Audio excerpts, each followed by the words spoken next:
இந்து மதத்தில் மிகவும் பிரபலமான விழாக்களில் ஒன்றான விநாயகர் சதுர்த்தி ஆண்டுதோறும் ஆவணி மாதம் வளர்பிறை சதுர்த்தி அன்று கொண்டாடப்படுகிறது. விநாயகர் எனும் அறிவின் தெய்வத்தை வழிபடும் இந்த விழா ஒவ்வொரு தனிநபர் மற்றும் சமுதாய நலனை உண்டாக்கும் ஒரு நிகழ்வாக கொண்டாடப்படுகிறது. இந்த விழாவின் வரலாறு பண்டைய காலத்துடையது என்றாலும் இன்று நாம் கொண்டாடும் விநாயகர் சதுர்த்தி காலப்போக்கில் பல மாற்றங்களை உள்ளடக்கியது. இந்த பதிவில் விநாயகர் சதுர்த்தியின் வரலாறு, அதன் பின்னணி மற்றும் இன்றைய கொண்டாட்டங்கள் பற்றி விரிவாக பார்க்கலாம். விநாயகரின் தோற்றம் மற்றும் புராணங்கள்.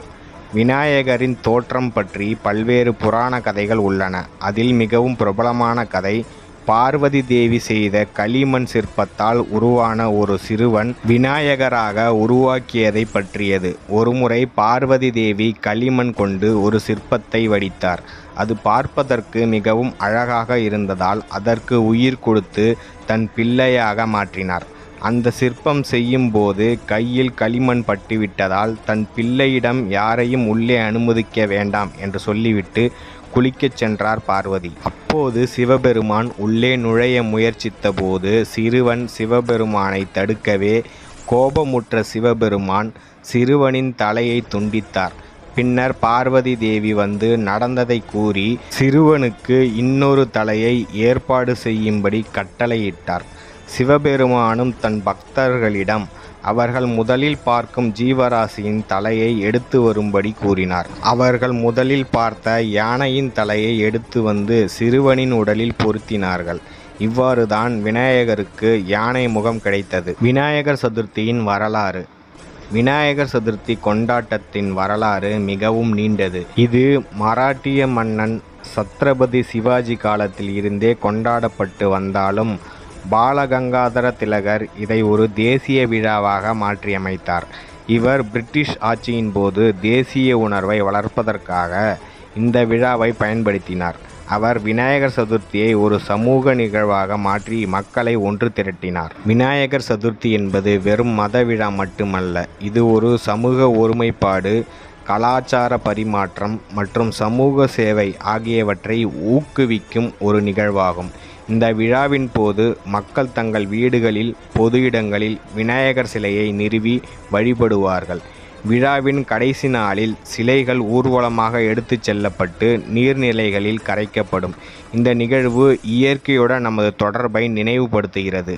இன்று விநாயகர் சதுர்த்தி இந்தியா முழுவதும் விமர்சையாக கொண்டாடப்படுகிறது.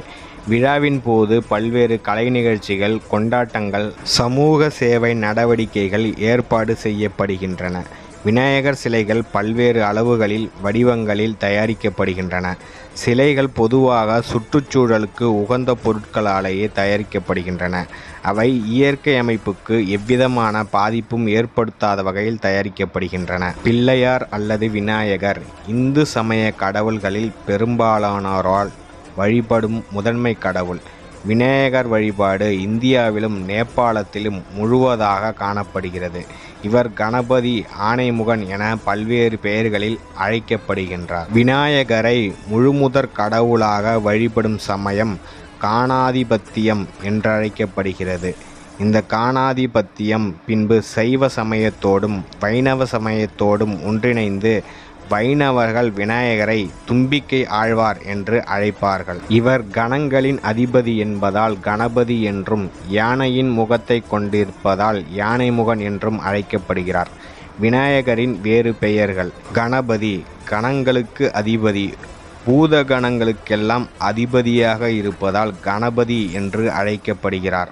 ஆனைமுகன், ஆனை அதாவது யானை முகத்தை உடையதால் ஆனைமுகன் என்று அழைக்கப்படுகிறார். கஜமுகன், கஜம் என்றாலும் யானையை குறிக்கும் சொல்தான். யானை முகத்தை உடையதால் கஜமுகன் என்றும் அழைக்கப்படுகிறார்.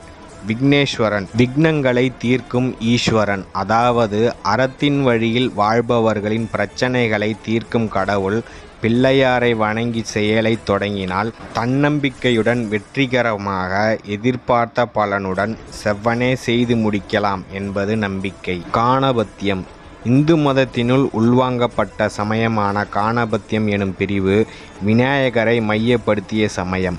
இந்துக்களின் புராணங்களில் விநாயகர் மற்ற இந்து கடவுள்களை காட்டிலும் சிவன் பார்வதி ஆகியோரின் பிள்ளையாகவும் முருகன் எனும் கடவுளின் அண்ணனாகவும் கூறப்படுகிறார்.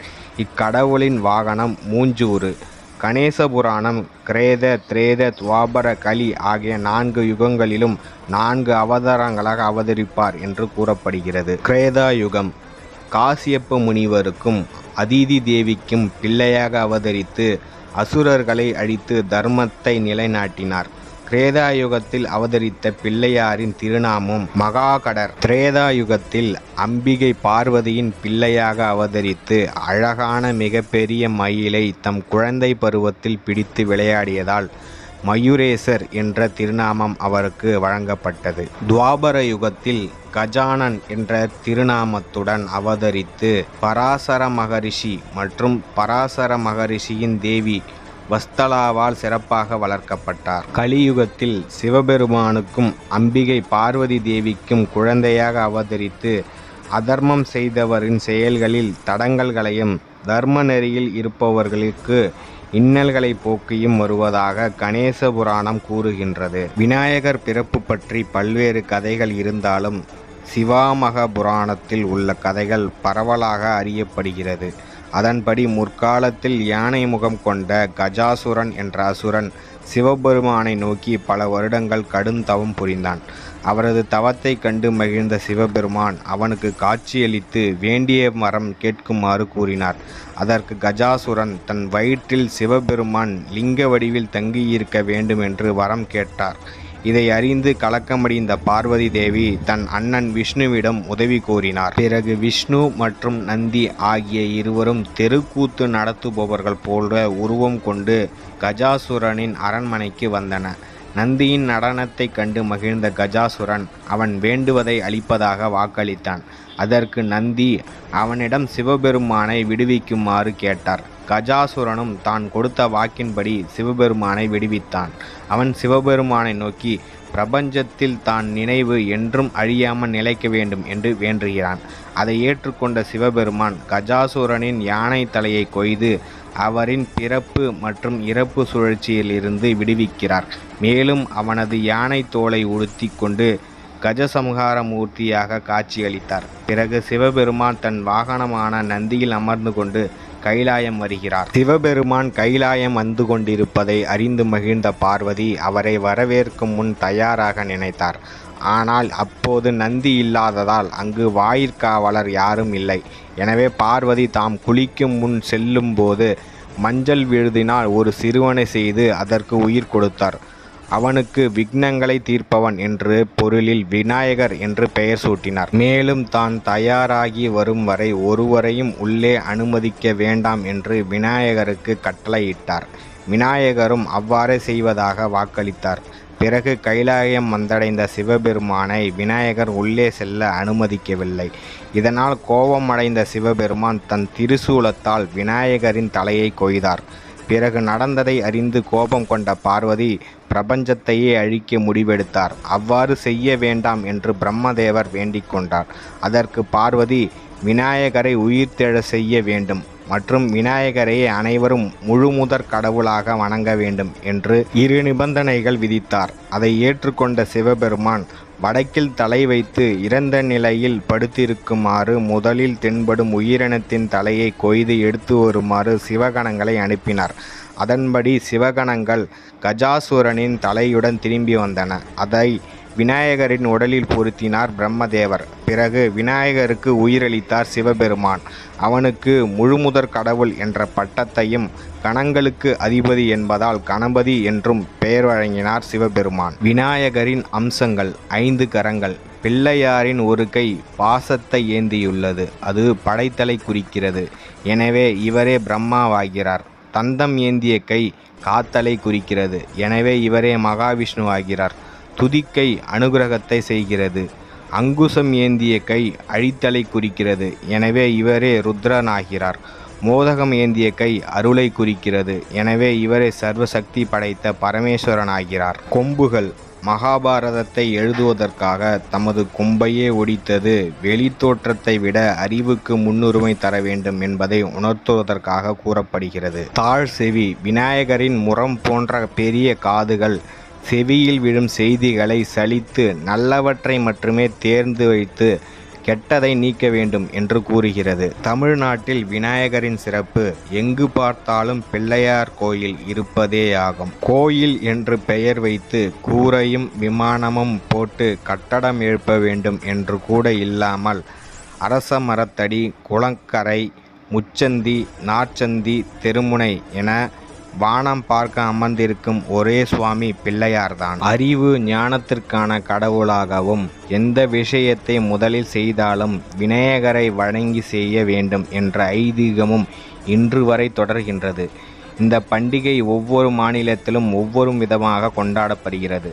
தமிழ்நாட்டில் எவ்வாறு விநாயகர் சதுர்த்தி கொண்டாட்டம் ஊர்வலம் 3 நாட்களுக்கு பிரசித்தி பெற்று நடைபெறுகிறதோ அதேபோல வட மாநிலங்களில் 3 to 10 நாட்கள் வரை விசேஷமாக விநாயகர் சதுர்த்தி நடைபெறுகிறது. அதேபோல கடலூர் மாவட்டம் சிதம்பரம் வட்டம் வாழைக்கொல்லையில் எனும் கிராமத்திலும் விநாயகர் சதுர்த்தி வெகு விமர்சையாக ஊர் மக்களால் கொண்டாடப்பட்டு வருகிறது. வாழைக்கொல்லை ஸ்ரீ அங்காள பரமேஸ்வரி அம்மன் திருக்கோயிலில் உள்ள அரச மரத்தடியில் உள்ள விநாயகருக்கு விநாயகர் சதுர்த்தி அன்று மிக பெரிய பூஜைகள் நடைபெறும். தோப்பு தெருவில் விநாயகர் சதுர்த்தி அன்று விநாயகர் சிலை வைத்து வழிபாடு நடத்தப்பட்டு வருகிறது. அதேபோல பிள்ளையார் கோயில் தெருவில் உள்ள பிள்ளையார் கோயிலில் விநாயகர் சதுர்த்தி அன்று வெகு விமர்சையாக விநாயகர் சதுர்த்தி கொண்டாடப்பட்டு வருகிறது. விநாயகர் சதுர்த்திக்கு பலரும் தங்கள் வீட்டுகளில் சுத்தப்படுத்தி விநாயகருக்கு பிடித்த பலகாரங்களை வீட்டிலேயே செய்ய ஆரம்பித்திருப்பார்கள். அதில் பெரும்பாலும் செய்யப்படும் விநாயகருக்கு பிடித்த பலகாரங்கள் என்றால் அது லட்டு, எள்ளுருண்டை, கொழுக்கட்டை போன்றவைதான். அவற்றில் கொழுக்கட்டையில் பல வகைகள் உள்ளன. மேலும் கொழுக்கட்டை ஆரோக்கியமான உணவாகவும் கருதப்படுகிறது. விநாயக பெருமான் உங்களுக்கு முடிவில்லாத மகிழ்ச்சியையும் அமைதியையும் வாழ்வில் வெற்றியையும் தரட்டும். இந்த இனிய நாளை மகிழ்ச்சியுடன் கொண்டாடுவோம். உங்களுக்கு மகிழ்ச்சியான மற்றும் வண்ணமயமான விநாயகர் சதுர்த்தி தின நல்வாழ்த்துக்கள். நன்றி கூறி விடைபெறுகிறோம். தமிழ் ஜியோ பாலிடிக்ஸ் அருள் டீம். அருள்மொழி செல்வன், ஒளிப்பதிவாளர் முகிலன். நன்றி, வணக்கம். இதுபோல் இன்னும் பல வீடியோக்களை தொடர்ந்து பார்க்க தமிழ் ஜியோ பாலிடிக்ஸ் அருள் சேனலை சப்ஸ்கிரைப் பண்ணுங்கள், லைக் பண்ணுங்கள், ஷேர் பண்ணுங்கள், கமெண்ட் பண்ணுங்கள்.